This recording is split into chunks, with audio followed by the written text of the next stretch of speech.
ये नॉर्थ वाले को तो बोलते हैं अपन क्या, उत्तरी ध्रुव। क्या बोलते हैं, उत्तरी ध्रुव। और साउथ पोल को बोलते हैं दक्षिणी ध्रुव। क्या बोलते हैं, दक्षिणी ध्रुव। ये हमें मालूम होना चाहिए कि चुंबक में कितने ध्रुव होते हैं, 2 ध्रुव होते हैं, एक तो उत्तरी ध्रुव और एक दक्षिणी ध्रुव। ठीक है। एक हमें कंपास के बारे में, जो जिसको अपन बोलते हैं दिक्सूचक। क्या बोलते हैं, दिक्सूचक। ठीक है, उसके बारे में भी जानकारी होनी चाहिए, क्योंकि दिक्सूचक, अब दिक्सूचक क्या है, एक छोटा सा यंत्र होता है दिक्सूचक, जो क्या बताता है, दिशा को बताता है। किसको बताता है, दिशा को। और ये बताता है उत्तर और दक्षिण दिशा की तरफ रहता है, उत्तर दिशा की तरफ, दक्षिण, इस तरह से रहता है, उत्तर की तरफ और दक्षिण की तरफ। तो जिसका उत्तरी सिरा होता है उसको बोलते हैं उत्तरी ध्रुव, और जो दक्षिणी सिरा होता है उसको बोलते हैं दक्षिणी ध्रुव। ठीक है, ये हो गए हमारे क्या, दिक्सूचक और चुंबक के बारे में जानकारी हो गई। ठीक है, अब हम सबसे पहले पढ़ते हैं कि किसी धारावाही चालक तार में, किसी धारावाही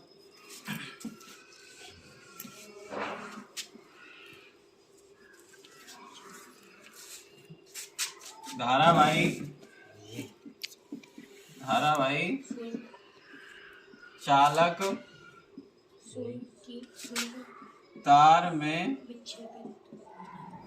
में क्या है, इधर देखो ध्यान से, क्या है, धारावाही चालक तार में क्या बताई थी हमने पहली हेडिंग, धारावाही चालक तार में चुंबक का प्रभाव, चुंबक का प्रभाव।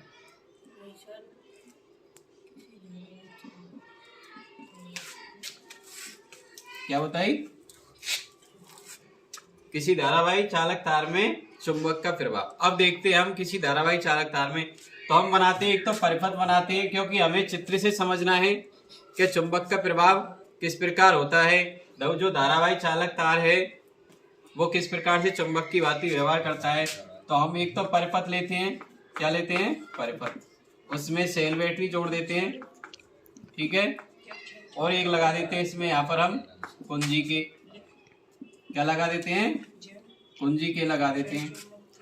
और इधर में एक धातु के, मोटे धातु के लेते हैं, तांबे के मोटे धातु के क्या लेते हैं, एक छड़ लेते हैं, इस प्रकार से क्या लेते हैं, तांबे के मोटे धातु के एक छड़ लेते हैं, और उसको XY सिरे पर संपर्क करा देते हैं, और इसके पास में रख देते हैं जो मोटा, जो धातु की मोटी छड़ होती है, उसके पास में रख देते हैं अपन दिक्सूचक। क्या रख देते हैं, दिक्सूचक रख देते हैं। ठीक है, ये रख दिया हमने दिक्सूचक। ये हो गया हमारा चालक तार।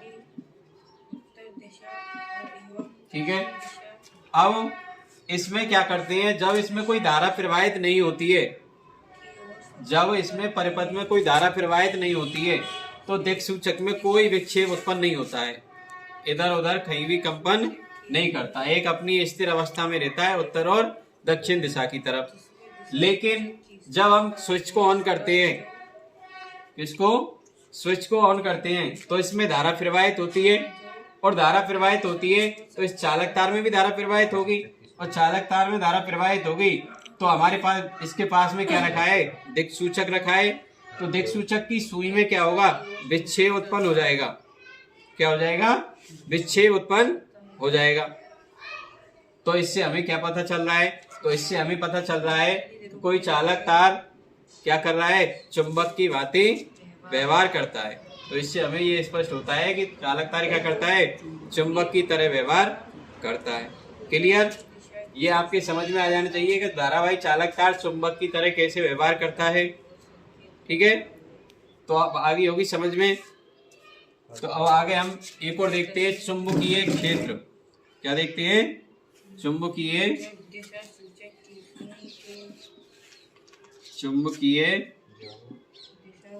क्षेत्र। अब चुंबकीय क्षेत्र किसे कहते हैं, पहले तो इसकी परिभाषा आनी चाहिए।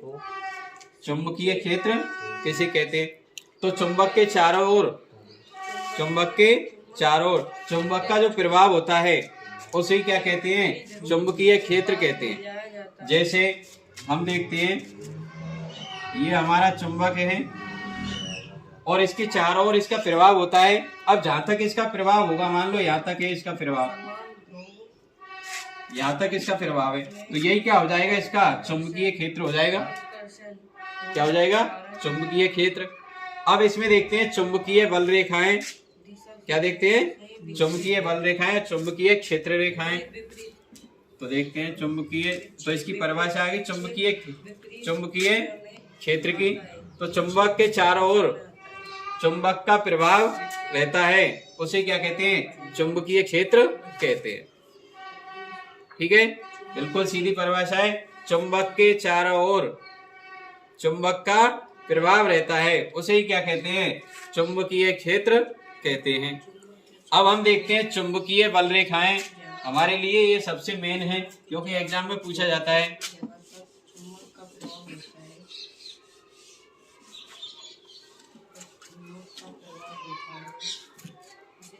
चुंबकीय बल रेखाएं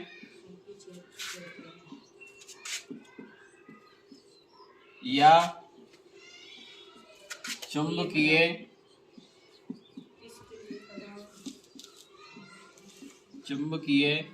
क्षेत्र रेखाएं।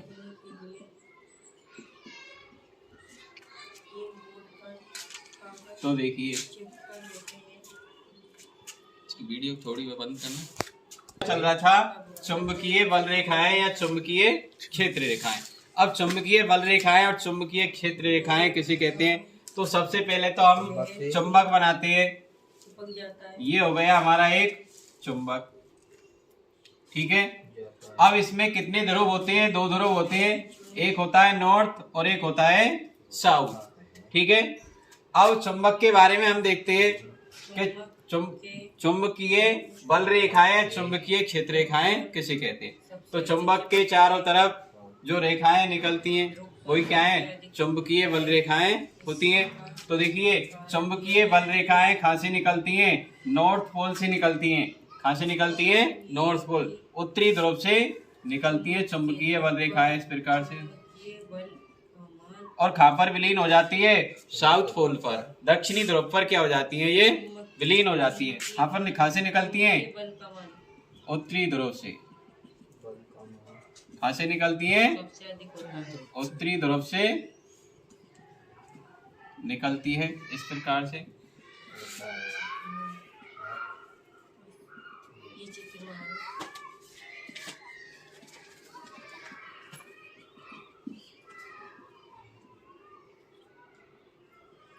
ये कहां से निकलती हैं?